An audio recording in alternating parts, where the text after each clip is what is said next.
Hey, hello there. I'm here. So, this is the second video for the present perfect tense. And in this case, I'm going to explain you the information about the four types of sentences that we have in this tense. Remember that those four types of sentences, they are in all the tenses that we have. They start in the simple present tense, then it goes up to the, they continue, in the present continuous, then in the simple past, past continuous, and blah blah blah, and so on, until we reach the last one, which is going to be the ones of the future tenses, right? But right now, let's focus on this one, right?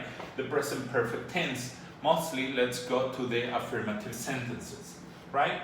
As I told you, all sentences in English, they must have one thing at the beginning, okay? That is very important. That is what makes the English language and the Spanish language different, right? Remember that in Spanish, we can hide the subject. In English, it's not possible. It's possible only in one kind of sentence, which you already know.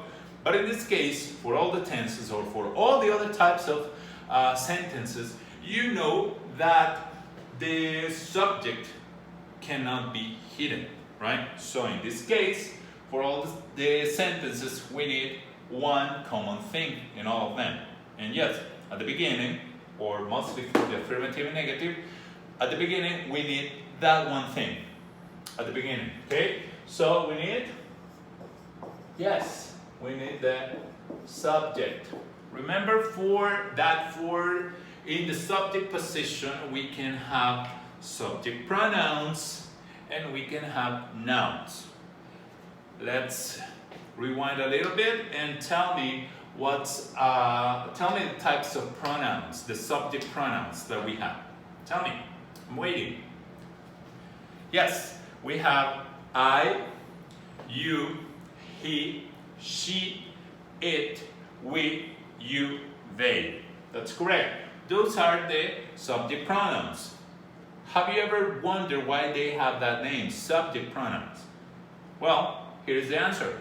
They have that name because the position that they can have in a sentence, it's the subject. That's it, subject pronouns. Okay? Then we have the other words which are nouns. Do you remember what are nouns? What nouns are, sorry? Yes, nouns are the names that we give to everything that exists in the world or in the universe. I'm talking about the universe because beyond the planet Earth, we have planets, we have stars, we have cosmic dust, and I don't know if we have aliens or whatever, right? So, we need the subject. After the subject, and depending on the subject, we need the auxiliary verb. Which are the auxiliary verb? Correct. We have the auxiliary verb have and has, right?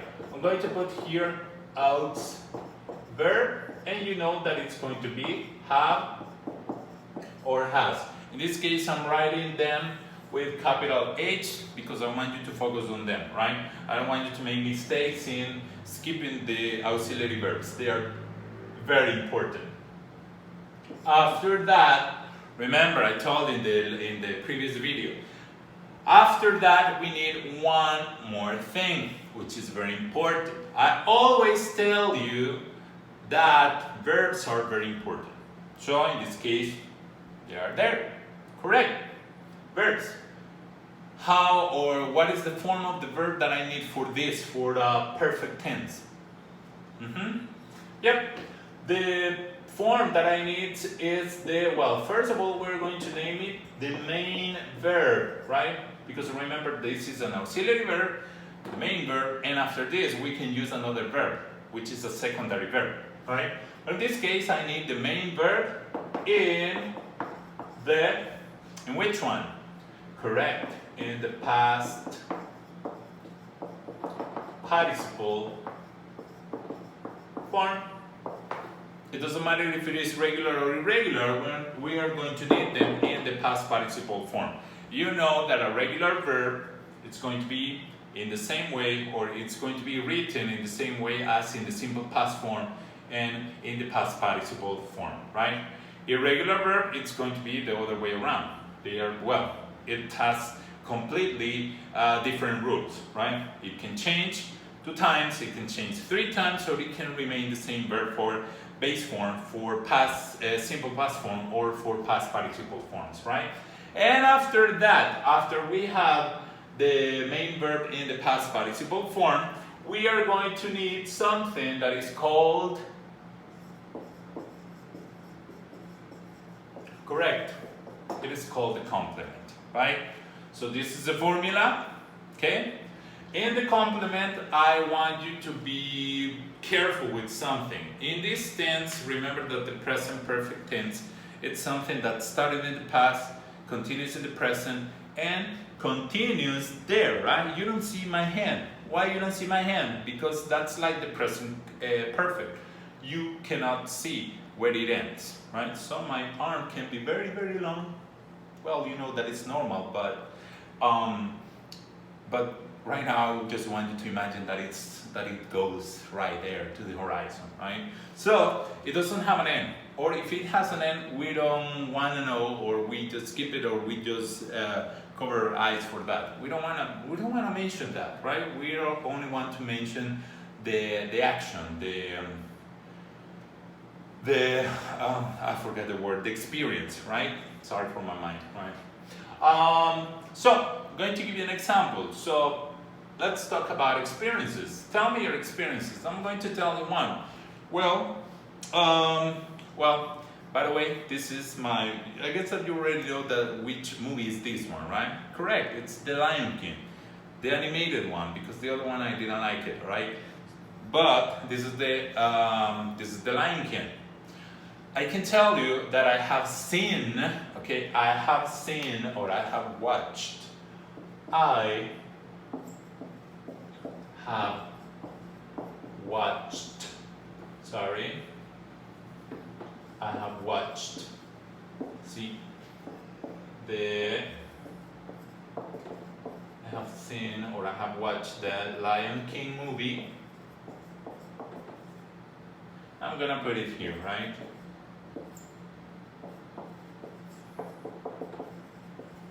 Many times. That's an experience, okay? An experience is something that you did in the past, okay? But it can continue, or you can continue doing it in the present, in the future, and so on, right? This is my favorite movie, The Lion King, and this is my favorite phrase, right? So I have watched The Lion King many times. Have I stopped watching The Lion King? Never. Okay, that's the movie that I can watch over and over again, just like Home Alone, right? Okay, so this is an experience, something that I did in the past, but it can happen again and again and again and again, right? So that's the sentence in the affirmative form. Then we have the other type of sentence, which is the negative. The negative, it's very easy, okay? It's very easy. For example, I'm going to raise this part of the sentence because I don't need it, that part of the complement for this example. And I'm going to tell you this. For negative sentence, we only need to make one little change, okay? We only have to add one word, which is the adverb of negation, not, right? In this case, you might be wondering, where do I put, or where do I place the adverb of negation? Well, it's very easy. You just put it between the auxiliary verb and the main verb. So the sentence is going to change from affirmative to negative for just one little word. 3 letters, right? Not. So how do I make it? It's going to be, I have not watched the Lion King movie. I haven't watched it. Some people are like that they haven't watched the Lion King movie yet. The animated one. That's unforgivable. That's the best movie ever, right? So that's the example of the negative sentence, right? Now let's go to the yes/no question. In the yes/no question, we have, for the present perfect tense, we have two types of sentences, or two different sentences, right? One of them is the one in which we only make a switch, we only make a movement of words, which is very easy. For example, I'm going to erase, well, let's have in mind this one, right? Remember that this is for negative, right? Well, if I have the sentence, I have watched the Lion King movie, right? Let's put a period here. So, for making the yes/no question in this tense, we only have to make one, well, a little movement. We are only going to change the auxiliary verb have or has with the subject. We're going to make a movement like an X. We're going to change this one here and this one here, right? It's like, okay, you know. So, for you to understand me, you're going to pass this here, and this one is going to come here. It's going to move. It's going to make a crazy movement. And it's going to be like this. In this case, I'm going to change I, because it's not a reflexive question. I want to ask this to another person. So it's going to be have. Imagine that I'm talking with my sister. Well, in this case, I'm talking to you, right? So I'm going to ask you the question about this movie. Have you watched the Lion King movie? And you see, there we have the yes/no question in the present perfect tense. It's pretty easy. You just have to make the change, right? And it's going to, you just have to, for everything, for English or for any other language, you just have to know the rules, the grammar rules, right? Grammar is very important. And grammar can be fun if it is explained in the proper way. And if you are curious enough to be asking your teacher or your classmates that are in another levels to clarify all this information. Remember, you have to practice a lot, right? Okay, so that's how you make it, right? So it's going to be the auxiliary verb have or has, then the subject, then the verb in the past participle form, and then the complement. And because it's a question, you know that we need something that is very important for the question. What is it? Tell me. Okay, correct. What's very important for the question, it's this dude there. It's very important. You know the name of this dude? Yes, it's the question. It's the question mark. Okay, remember, it's like this. We don't have a question mark that goes at the beginning. No, that's for Spanish or for any other Romance language, right? It's only for English that we need it like this, with the dot or the period below, right? And this other thing, the hook, I call it the hook, upside down, right? So that's it.